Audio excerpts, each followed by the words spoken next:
Ricky coming up with ideas musically, and then Jackson writing lyrics. But a lot of songs Jackson wrote, he being a former bass player and switched to drums, he only could play with two fingers because he had his hand burnt when he was a kid. Oh wow. Um, he wrote a lot of what we did were actually his songs, pretty much complete. So they had a great partnership with Jackson and I. It was usually me coming up with music and he lyrics, or a lot of times I would have all but that last verse. I'd work on it for months. I'm like, gosh, I'm just stuck. And I'd say, Jackson, can you help me? And he'd go, how about this? And you have it ready. And I'm like, how do you How do do that? that? He would write on matchbook covers and napkins. Whatever it takes, right? So if you're a solo writer, you generally come up with both. You have an idea of a melody and some theme to write about. If it's a partnership, more often than not, to my knowledge and the people I know, it's usually somebody's going to come up with more of the music, somebody else more of the lyrics. Yeah, usually that's how it is. Yeah, You're right. You're right about that. Elton It's true. John, I can Yeah. tell you, I was talking to my friend about this morning. An interview he did way back in the late 70s. He said he gets lyrics from Bernie Taupin, stacks of them. And he sets it up and he looks at it and he sees whether or not there's a cadence, a rhythm to the lyric. And he'll play a couple of things. And if he doesn't have something formulated in about 5 minutes, he takes that and throws it over here and he goes to the next one. He said he rarely ever spent more than 8 or 10 minutes. If he didn't have anything by then, it's like next. But he's a genius. Yeah. He's through way more songs than I'll ever even start. Do you ever have you feel? I know you just mentioned when your father passed away that you felt like almost like a spirit came to you and took your hand and wrote it. Mm-hmm. Do you ever feel some of your songs are more towards that than? I think the sting of death within a close knit family, as I am from, sticks with you a little longer and maybe cuts a little deeper than, for me, more than some others. Not all, but some. Thinking about it puts me in a mood, sometimes a reflective mood. Now, fortunately, again, my childhood being so great in my memory, I had so much to be thankful for. And my dad and I were, and being the youngest too, I think he made up for lost time with me. He was settled more. He'd raised the others. And, yeah, right. It is inspiring. But when you get in that melancholy kind of mood and you're not down like depressed kind of down, you're just slowed down. There are things that come out of the recollection of past things that inspire a certain mood of music. Right. Quiet, pretty. Right. And there's other times that you want to turn it up to 11 and wail. Blast it out. I know you had your. If I'm not, I hope I'm correct, but the Warrior's Pride was your latest CD. Am I correct? Correct. Yeah. And that one, I noticed it's got like the beats, the drum beats are very American Indian sounding in some of the songs. It wasn't deliberate, Wasn't? but because 4 of the songs on that CD were co-written by Jackson. A lot of people, when they heard it, they said, I'm reminded somewhat of Blackfoot. And I said, well, of course. I mean, that's all I've ever done. I mean, Yeah. so to speak, I am Blackfoot in musical sense. Yeah. And there were some of those songs that we had worked up in previous years to go on demos, hopefully to go on an album that didn't make the final cut, and some that never even got demoed other than Jackson and I on a little reel-to-reel tape recorder. But yeah, there is a familiar sound because when you're with something that long, Right. you kind of become that. Yeah. And the title track was written by a friend of mine who also co-wrote, I think, 4 songs with me. Great Spirit was one of those. So you do have that tribal beat. And even though I recorded that with studio musicians I had never met in my entire life, I walked in and there they were, and it's like, teach us the songs. I'm like, well, I can't write it out. I'll hum you the parts. Yeah. But I lucked out and got a drummer that kind of had that tribal feel. And he was 20, 21 years old at the time. It's amazing. And he's with Montgomery Gentry now. I'll see him Saturday night coming up. Okay, other than the Beatles, I know when you were younger you idolized the Beatles. What musicians do you look up to now? Nothing current that I'm sure they're out there. I'm not aware of it because I don't listen to radio. Never did listen to a whole lot. But other than the Beatles, that whole British invasion was a huge influence on the band. We would go buy import albums.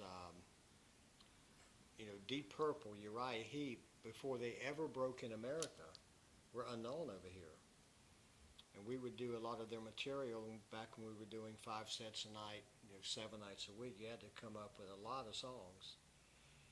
And I truly believe to this day, and always will, the benefit of doing music the way we did at that time, as all bands did at that time, is you honed your craft because you played all the time. That was your life, that was your living. And you did it for the love of it. So we could play something by the association and turn around and play Hendrix and then do the Mamas and the Papas, Yeah. and then Deep Purple. Right. And then something else, the Turtles. You remember that band? Yeah, I remember the Turtle. They're a very great commercial pop band. Right. And go from that to Uriah Heep and everything in between, and it just all kind of blends together at some point. So you don't have any one single influence, or we didn't. We had a lot of influences. Being the last thing I learned to play, I never had time to say, gosh, who's my favorite bass player? I never listened to bass players. I just I know how to play guitar a little bit, so it's the root of the chord. Right. And I developed an early style by not being fancy. I played solid and low and with dedication and conviction. Right. Didn't try to run up and down the neck. Yeah, just keeping it solid and keeping the beat solid. The rhythm section. Yeah, the rhythm part. Drums and bass. Yeah, that's the heartbeat and the backbone of every band. Every band, right? True. Of course, I have to say that because I'm a bass player. Yeah. Also, when you're on stage, and this is getting back maybe to the lighter side of everything, did you ever have a real funny experience when you're on stage? Something that you guys you were hysterical on stage? Something happened? Anything really super funny? Well, one thing comes to mind right away is Charlie, our guitar player, is, I don't know, 6'4". He's a big, tall guy. I think he was born at about 6'1", I think. Big man. He tried a pair of different kind of pants one time, kind of parachute material, which was very out of character for him. And he hadn't been out there the third or fourth song, did one of his, leaps and spread his legs a little bit and ripped the whole crotch out with no underwear. And, 12,000 people, what do you do? I mean, it's like, whoa. Thank God he had a low-slung Les Paul guitar, but, when you're doing like this. Yeah, right. It's gotta be, right. So, the reaction must have been unbelievable. You guys must have been hysterical up there when you were up on the stage. Well, the three of us could hardly finish the song. We're like, oh, my God. It was a funny moment. The crowd loved it, but it was not planned. Okay, what can you say to our viewing audience to inspire them, people who want to be musicians, people who are interested in the music business? What can you tell them? Give them some kind of a confidence or something. If it's in your heart and in your nature, and you have the conviction, I think you have to have the passion, then the conviction. Go for it. If you know how to play a few chords or a few things on a piano, you want to do it for fun, that's okay too. But if you want to do it professionally, you don't have to. It helps to have a gift. But if you can develop the passion after the gift and then you apply conviction and the dedication to it and do it for the sheer love of it, that's my advice. It's not for everybody. It's not a bed of roses. But with all the ups and downs, I will say that I wouldn't trade what I've done and accomplished through all the bad parts of it for anything. And if I had to go back and do it all over again, I'd say, back me up, let's go. Because you take the good with the bad. And even at times when there were more bad times than good times, the good far outweigh the bad. emotionally and spiritually inside. It's like, wow. You're stepping onto that stage and you've sold out a Coliseum the very first time. What a magic moment that is. Or going to another country 7,000 miles away, and as far back as you can focus with your eyes, people are mouthing the words to your song. It doesn't get any better than that. Yeah, right. You're right about that. Yeah. And to this day, when right before I go up on the stage, I still get butterflies in my stomach. And I'm not nervous. I'm excited. I'm thinking, this could be the last time I ever play in my whole life. It could be the last night that I step up on the stage. And this is opening night. Every night is opening night. It's awe-inspiring, and I'm so grateful and humbled by the fact that the band I put together 41 years ago, almost 41 years, September will be 41 years, is still going, and we're still able to make most of our car payments. Okay, where are you playing now? You're playing any place soon? We've been around this year. It's with the economy, of course. It's been tough for us in any occupation. Right. 2 weeks from now, we kick off in North Carolina. Next night is Tennessee. Then we go to Northern California and Pennsylvania. I mean, it's all over. We generally go to Europe once, sometimes twice a year, and we'll do the big festivals. Or, sometimes we do the smaller indoor venues. So we do anywhere from soccer stadiums to a small theater.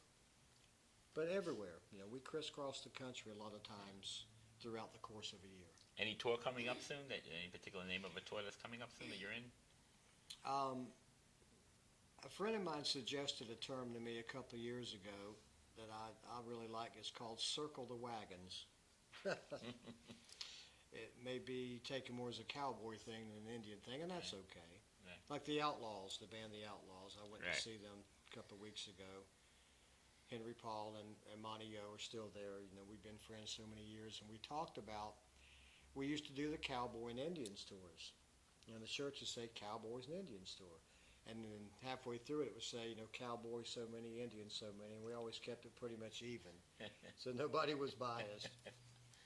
But we try to have a different name every year, as most bands do. It's good to have a title for a tour. So I'm not sure. I thought about Circle the Wagons. That's what probably the new tour that's going to be coming out soon. You have 2000, it was like the Millennium Tour, but everybody used that one. Yeah, right. Yeah. The new millennium, your new era. Okay, now, just tell everybody before we conclude this interview, tell everybody how they can get in touch with you, or your website, or any type of thing you wanted to tell them about. Absolutely. The band website is www.blackfootrocks.com.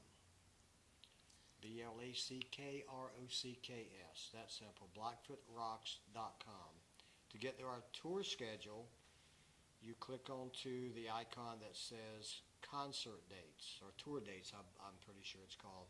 That will take you to an additional page. It's a MySpace page, which has some additional information, a bit more history of the band. And if you dig into the website, go to each person's discography and biography, there is a lot of depth to this band. We've been around the block. We've done solo projects. We've worked with other groups during the years when the band wasn't actively touring for long periods of time.